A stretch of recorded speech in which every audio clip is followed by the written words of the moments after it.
This video focuses on updating HIPAA information security risk assessments using the protocols from the National Institutes of Standards and Technology. The federal government has called these protocols the industry standard for protecting sensitive information. HIPAA risk management is an 8-step cyclical process that requires monthly updating for as long as the organization handles medical information. Policy and procedure creation, training and best practices, changes in regulation and standards, and notices of updating are all handled automatically with support from the helper. The HIPAA risk management process begins with documenting the organization's size and complexity.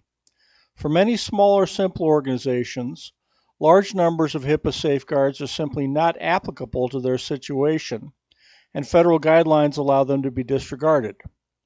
Under federal guidelines, a safeguard may be a policy, a procedure, a physical precaution, a technical device, or some combination of these items.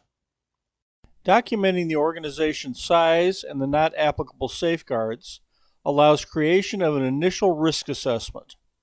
This important step immediately moves the organization from willful neglect into reasonable diligence, greatly reducing the potential for HIPAA noncompliance fines of up to $50,000 per day. High risks marked in red need to be remediated as soon as possible, while medium risks marked in yellow need to be remediated in a reasonable period of time, typically taken to be 1 year. Following the initial risk assessment, begin preparation of the first set of privacy and security safeguards. With the assistance of your helper, this task should be quickly accomplished. After preparation and adoption of the initial set of privacy and security safeguards, request access to your risk assessment account and watch this video for instructions on updating your risk assessment to reflect the new security status of your program. Assign your staff to the mandatory annual security awareness training and achieve initial HIPAA compliance. The new risk assessment should resemble that shown, reflecting initial HIPAA compliance for your organization. Low risks, marked in green, need to be monitored but do not require additional effort except for periodic updating as directed by your helper. Following initial HIPAA compliance, conduct the mandatory annual security awareness training for all staff while returning to creation of remaining privacy and security safeguards. By the end of the first year, risk score should be generally acceptable. Note that a risk score of 1 is not a zero risk. There's no such thing as a zero risk. To begin updating the risk assessment, log in to the risk assessment website with the credentials given. Click on the Account Settings tab and select the desired email address for the assessment report. Other account settings may be changed at any time by going to this page. Click on the main menu and then on Start a New Assessment. From the Review page, go to the bottom of the page and click on Manage Assessment. Clicking on Manage Assessment brings up a data review page.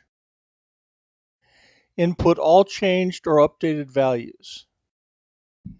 Input demographic data for the site. This includes people with access and people with access who have less than 1 year of experience at this location. After inputting data, click on the Submit and Finalize Answers button. A summary report will be emailed to the address selected. Early risk reports will look somewhat unfavorable due to lack of documentation. Creating and implementing the initial set of privacy and security safeguards should move the organization into initial HIPAA compliance, giving the organization time to create and implement additional recommended safeguards. Once full HIPAA compliance is achieved, the HIPAA Privacy and Security Program will drop down to annual training, annual or quarterly updating of safeguards as directed by your helper, and dealing with new federal or state HIPAA requirements as they occur. For more information, contact your helper or support at acr2solutions.com.